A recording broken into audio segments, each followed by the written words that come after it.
Halo, selamat siang saudara. Komisi Pemilihan Umum hari ini kembali menyelesaikan rekapitulasi penghitungan suara pemilu 2024. Iya, baik dok. Tersisa 4 provinsi lagi yang akan dirapat plenokan, yakni Jawa Barat, Maluku, Papua, dan Papua Pegunungan. Ya, laporan terkininya akan kami hadirkan bersama dengan sejumlah informasi menarik lainnya seputar pemilu hari ini. Bersama saya Maido Pelfrina. Dan saya Ivona Sution di laporan khusus jelang pengumuman hasil pemilu 2024.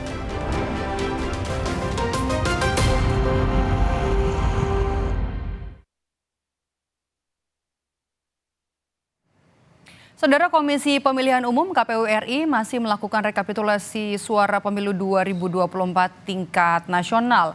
Hari ini 4 provinsi akan melakukan rekapitulasi nasional.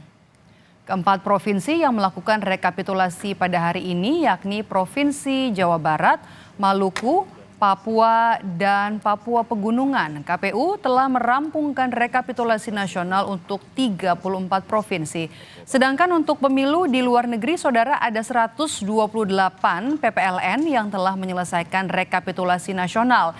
Dari 34 provinsi yang telah menyelesaikan rekapitulasi, pasangan Prabowo Gibran unggul di 32 provinsi.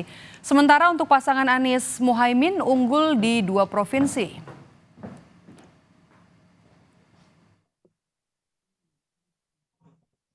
Hari ini kami rencanakan untuk melanjutkan pleno rekapitulasi nasional secara terbuka untuk 4 provinsi yang masih belum. Nah, yang jelas 2 provinsi hari ini, Jawa Barat sudah di Jakarta di kantor KPU, tinggal nanti dibuka plenonya. Kemudian untuk Provinsi Maluku itu sedang dalam perjalanan dari bandara menuju kantor KPU. Nah, kita usahakan juga, kita upayakan untuk 2 provinsi di Papua, baik Papua Induk ya, atau Papua lah, Provinsi Papua dan Papua Pegunungan malam ini bisa hadir di Jakarta. Nah, ini sekarang update perkembangannya. Sementara itu, saudara, hingga 19 Maret 2024 jam 11:04 suara yang masuk ke KPU untuk pemilu legislatif mencapai 546.320 suara dari 823.378 TPS.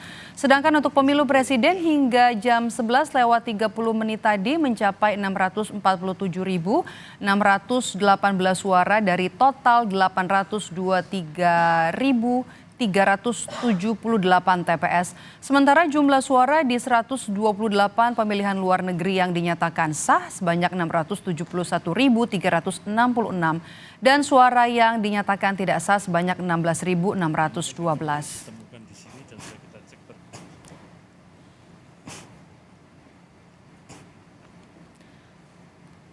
Dalam proses rekapitulasi suara panel A Senin kemarin, KPU menghitung suara pemungutan suara ulang atau PPSU di Kuala Lumpur, Malaysia, baik untuk Pilpres maupun Pileg. Untuk Pilpres, pasangan Capres-Cawapres Prabowo Gibran unggul dengan memperoleh 6.266 suara, kemudian disusul pasangan Anies Muhaimin dengan 4.674 suara, dan pasangan Ganjar Mahfud dengan raihan suara 1.134. Sebagai informasi, saudara, pemungutan suara ulang di Kuala Lumpur dilakukan setelah 7 PPLN Kuala Lumpur diduga memalsukan data dan daftar pemilih tetap.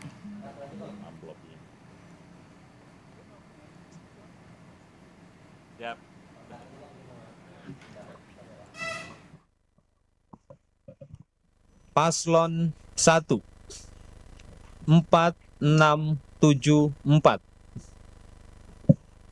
Paslon 2 6266. Paslon 3 1134.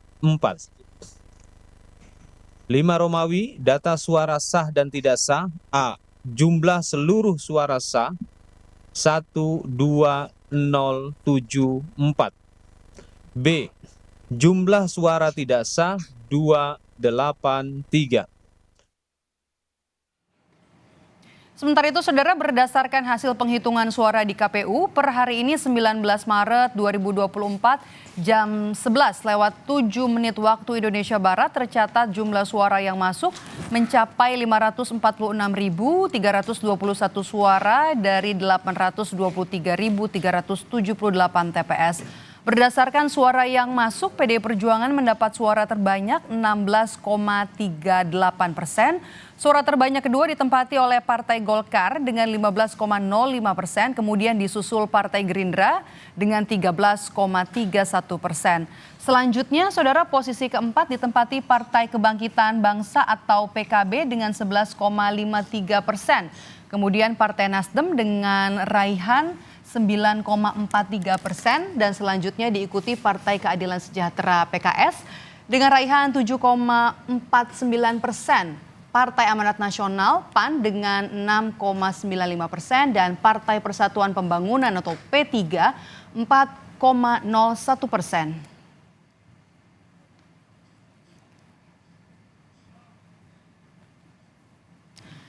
Kemudian, Saudara, berdasarkan hasil rekapitulasi suara berjenjang melalui rapat pleno KPU hingga 19 Maret jam 11:30 waktu Indonesia Barat, pasangan calon presiden dan calon wakil presiden Anies Baswedan Muhaimin Iskandar meraih 24,50% atau 31.392.090 suara.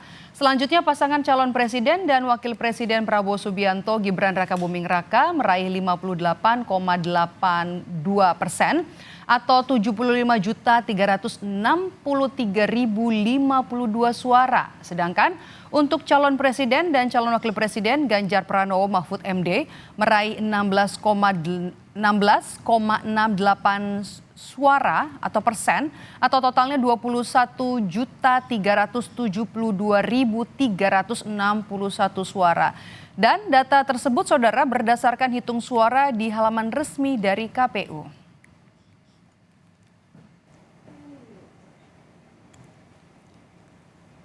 Saudara, kami akan tampilkan kepada Anda dari hasil sementara pleno rekapitulasi suara pemilu 2024 di 34 provinsi. Pasangan Prabowo Gibran unggul sementara di 32 provinsi. Sementara untuk pasangan Anies Muhaimin unggul sementara di 2 provinsi, yakni Provinsi Aceh dan Sumatera Barat.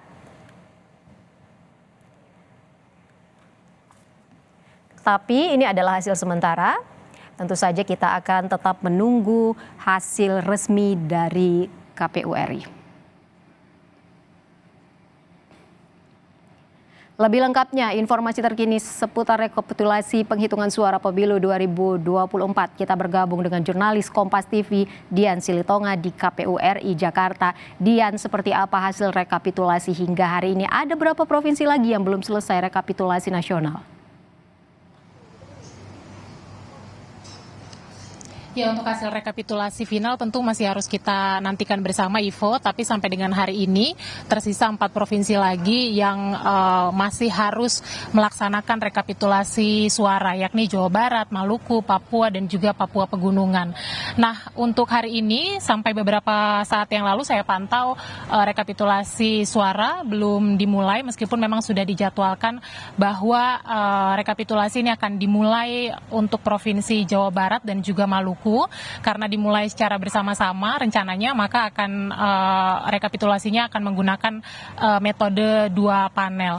Nah, kita tentu akan cermati nanti hingga pukul berapa rekapitulasi suara Provinsi Jawa Barat dan juga Maluku akan selesai, karena ada 2 provinsi lagi yang masih diupayakan proses rekapitulasinya bisa selesai hari ini, yakni Papua dan juga Papua Pegunungan. Meskipun terakhir informasi yang kami terima, kedua provinsi di bagian Indonesia Timur ini, Papua dan juga Papua Pegunungan, belum tiba di gedung KPU Jakarta Pusat sampai dengan saat ini. Nah, meskipun KPU menargetkan bahwa proses rekapitulasi ini bisa selesai pada hari ini secara keseluruhan 38 provinsi, tetapi nampaknya memang KPU juga masih membuka opsi kalau nanti penetapan atau pengumuman hasil pemilu 2024 dilakukan pada tanggal 20 Maret atau pada esok hari. Artinya memang KPU ingin memaksimalkan tenggat atau batas waktu terakhir penetapan pemilu 2024. Nah, tentu itu nanti akan kita pantau bersama, Ivo, karena memang masih tentatif dan sangat dinamis sekali. Jadi kita pantau bersama nanti apakah KPU akan langsung mengumumkan setelah selesai rekapitulasi atau nanti akan ada jeda waktu. Nah, sampai dengan saat ini terpantau sudah 34 provinsi yang selesai melaksanakan rekapitulasi suara seperti yang Anda sampaikan, bahwa pasangan calon nomor urut 2 Prabowo Gibran ini unggul telak karena tadi perolehan suaranya mencapai sekitar 58%, unggul di 32 provinsi dan memperoleh suara terbanyak di pemungutan suara luar negeri, disusul oleh pasangan calon nomor urut 1 Anies Mohaimin yang unggul di 2 provinsi, Sumatera Barat dan juga Aceh, sementara pasangan nomor urut 3 Ganjar Mahfud sampai dengan saat ini belum unggul di provinsi manapun. Nah, kita pantau hari ini siapa nanti yang akan unggul di proses atau di penghitungan suara provinsi Jawa Barat maupun juga Maluku yang nampaknya sebentar lagi akan dimulai. Ivo. Sebenarnya menjadi kendala KPU Jawa Barat ini belum dirapat plenokan, Dian.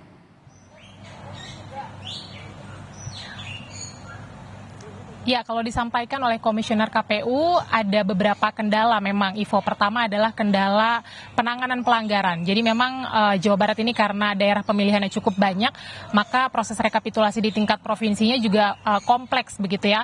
Sebenarnya mulai dari PPK, kabupaten kota hingga tingkat provinsi ini ada dinamika karena ada sejumlah dugaan pelanggaran baik itu pada saat teknis rekapitulasi maupun juga pada saat proses pemungutan suara karena ada beberapa TPS yang harus melakukan pemungutan suara ulang, kemudian juga sanggahan-sanggahan dari saksi paslon maupun juga saksi parpol yang menilai ada penggelembungan suara di tingkat atau untuk calon legislatif, sehingga memang perlu pencermatan ulang begitu ya, khususnya untuk Provinsi Jawa Barat itu yang dijelaskan oleh Komisioner KPU, sehingga memang agak terlambat proses rekapitulasinya dari yang sudah dijadwalkan, karena seharusnya Jawa Barat itu melaksanakan proses rekapitulasi pada hari kemarin, Senin 18 Maret. Nah, kemudian juga ada kendala geografis, terutama untuk daerah-daerah yang ada di bagian timur, karena tentu saja kita tahu proses rekapitulasi tingkat nasional harus dilakukan di Jakarta, sehingga membutuhkan waktu untuk KPU daerah, utamanya adalah Papua dan juga Papua Pegunungan dan juga Maluku untuk bisa sampai di gedung KPU Jakarta Pusat. Nah, yang menarik juga, Ivo, bahwa sejak hari kemarin pengamanan ini sudah diperketat di area gedung KPU, jadi ada pengamanan berlapis, penutupan jalan juga sudah dilakukan sejak pagi hari tadi. Karena memang informasinya nanti sore juga akan ada unjuk rasa yang dilakukan oleh elemen masyarakat, tapi ini kita belum tahu elemen masyarakat mana yang akan melakukan unjuk rasa. Tapi biasanya kalau unjuk rasa yang dilakukan depan KPU ini memprotes soal penyelenggaraan pemilu, proses rekapitulasi yang dianggap tidak transparan dan lain sebagainya. Nah, KPU menilai unjuk rasa ini adalah hal yang lumrah dalam setiap penyelenggaraan pemilu. Jadi ya kita pantau bersama nanti. Pertama adalah apakah seperti apa jalannya proses rekapitulasi dan kemudian juga apa tuntutan elemen masyarakat yang akan berunjuk rasa di depan gedung KPU. Ivo. Berarti kapan kira-kira Dian target KPU RI menyelesaikan rekapitulasi suara pemilu 2024 ini? Ya, targetnya adalah maksimal batas waktu, Ivo, yakni 20 Maret. Tapi sekali lagi ini akan kita cermati bersama karena Komisioner KPU Agus Melas menjelaskan kepada wartawan target rekapitulasinya selesai 19 Maret, tapi membuka kemungkinan penetapan pemilunya bisa dilakukan besok. Nah, meskipun sebelumnya Ketua KPU Hasyim Asyari juga menjelaskan prinsipnya adalah efektif dan efisien. Jadi kalau sudah selesai rekapitulasi, maka penetapan juga akan langsung dilakukan. Nah, jadi kita pantau ini teknisnya mana yang akan dilakukan oleh KPU. Apakah nanti akan langsung menetapkan hasil pemilu sesaat setelah rekapitulasi selesai atau nanti akan ada jeda waktu. Tapi yang jadi pertanyaan kan kita juga harus memastikan apakah proses rekapitulasinya betul-betul selesai, target akan selesai pada hari ini atau setidaknya malam hari ini. Ivo. Jurnalis Kompas TV Dian Silitonga melaporkan langsung dari gedung KPU Jakarta. Terima kasih banyak, selamat bertugas kembali.